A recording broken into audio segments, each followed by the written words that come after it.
नमस्कार दोस्तों। आज हम तुला लगन वाले जातकों के बारे में बात करेंगे और जानेंगे कि जून के महीने में तुला लगन के जातकों के ग्रहों की क्या स्थिति रहेगी तथा उसके क्या प्रभाव होंगे। इस महीने भी शनि व गुरु की युति बनी रहेगी। शनि अपनी मकर राशि में केंद्र में होंगे और शश योग भी बनाएंगे। मकर राशि जो कि गुरु की नीच राशि है, किंतु शनि के कारण गुरु का नीच भंग हो रहा है, तो हमें यहाँ पर मिले जुले प्रभाव देखने को मिल सकते हैं। शनि व गुरु की दृष्टि 10वें भाव पर यानी कर्म भाव पर होगी, जिससे आपके कर्म क्षेत्र की स्थिति में सुधार हो सकता है, क्योंकि 10वां भाव शनि का ही पक्का घर माना जाता है और शनि की वहाँ पर दृष्टि होने से आपको इसके बहुत ही शुभ प्रभाव देखने को मिल सकते हैं। और गुरु की दृष्टि तो 10वें भाव पर काम में बहुत तेज़ी वैसे ही ला देती है। बच्चों की पढ़ाई या आप यदि स्टूडेंट हैं तो आपकी पढ़ाई छोटी मोटी समस्याओं के बावजूद आराम से चलती रहेगी। प्रेम संबंधों में कुछ मनमुटाव होना संभव है।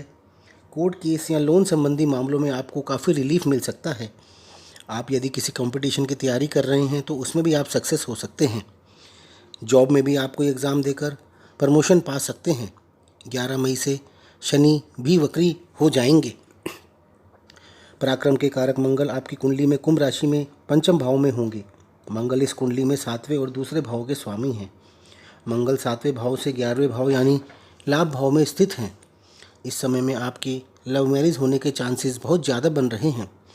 इस समय यदि आपका कोई विवाह होता है तो आपका जीवन साथी बहुत समझदार होगा। इस समय में यदि कोई आप पार्टनरशिप करते हैं तो उसमें भी आपको बहुत अधिक लाभ रहेगा।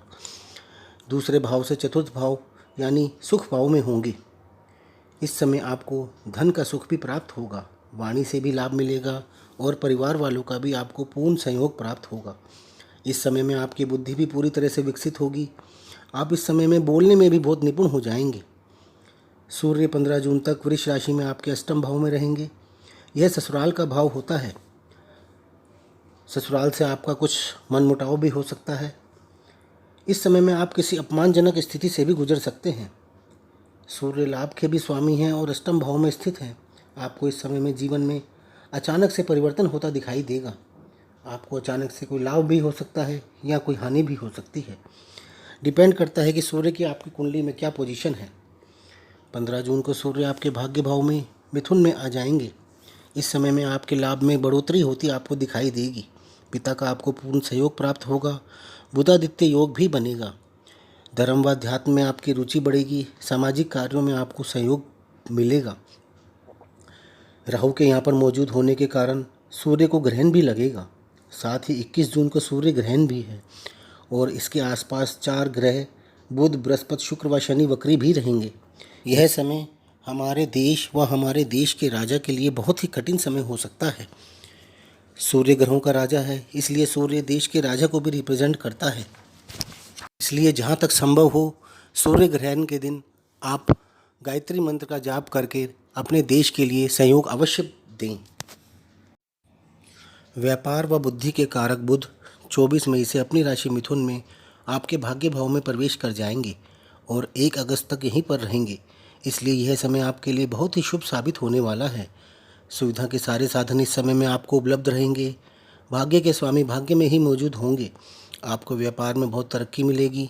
वाणी का पूरा साथ मिलेगा, क्योंकि बोलकर ही आप व्यापार में अपने व्यापार को आगे बढ़ाते हैं। धर्म व अध्यात्म में भी आपकी रुचि बढ़ेगी। स्टूडेंट्स की उच्च शिक्षा में आ रही रुकावटें दूर होंगी। बुध 18 जून से वक्री भी होंगे, किंतु 12 जुलाई से मार्गी भी हो जाएंगे। ऐश्वर्य के कारक शुक्र जो कि आपके लग्नेश भी हैं, वो पूरे महीने आपकी कुंडली में अष्टम भाव में रहेंगे। शुक्र अपनी राशि में जब भी होते हैं उस भाव से संबंधित अच्छे ही फल देते हैं। यह भाव सप्तम भाव से दूसरा भाव भी होता है, अर्थात आपके जीवन साथी का धन भाव, यानी इस समय आपके जीवन साथी की आर्थिक स्थिति अच्छी बनी रहेगी। परिवार में बहुत मेल जोल भी रहेगा। आपकी संतान भी इस समय में खुश रहेगी। लग्नेश जब 8वें भाव में होता है तो मन वैराग्य की तरफ ज़्यादा भागता है। जातक अपना ज़्यादातर समय धार्मिक कार्यों में ही व्यतीत करता है। आपको इस समय में अचानक धन प्राप्ति होना भी संभव है। यह योग दीर्घायु भी प्रदान करता है, यानी आपका स्वास्थ्य भी अच्छा रहेगा। दुर्घटना आदि होने के चांसेस कम ही रहेंगे। 13 मई को शुक्र भी वक्री हो जाएंगे और 25 जून तक रहेंगे। राहु 23 सितंबर तक अपनी मूल त्रिकोण राशि मिथुन में ही गोचर करेंगे। इस महीने राहु सूर्य के साथ रहकर सूर्य को ग्रहण भी लगाएंगे। 21 जून को पूरे देश में सूर्य ग्रहण भी होगा। साथ ही 4 ग्रह वक्री भी होंगे, जो कि इस देश पर व देश के राजा के लिए थोड़ा मुश्किल समय होगा। आप सबको देश में शांति के लिए अपना योगदान अवश्य देना चाहिए। आपको इस दिन गायत्री मंत्र का जहाँ तक संभव हो जाप करना चाहिए। चंद्रमा का गोचर 13, 14 व 15 तारीख को मीन राशि में आपके छठे भाव में होगा, जो कि शुभ व नए कार्यों के लिए शुभ नहीं माना जाता है। आपको इस समय में कोई नया व शुभ कार्य नहीं करना चाहिए। इसके अलावा 18, 19 व 20 तारीख को सूर्य वृष राशि में आपके अष्टम भाव में होंगे और 27, 28, 29 तारीख को कन्या राशि में आपके 12वें भाव में होंगे। यह समय भी आपके लिए शुभ नहीं है। जहाँ तक हो सके इन दिनों को अवॉइड ही करें। तो दोस्तों, ये था तुला लगन वाले जातकों के लिए जून के महीने का ग्रहों की स्थिति तथा उसके प्रभाव। आपको यदि मेरा ये वीडियो पसंद आए तो प्लीज़ इसको लाइक अवश्य करें। साथ ही हमारे चैनल वर्धमान एस्ट्रोलॉजी को सब्सक्राइब भी करें। धन्यवाद।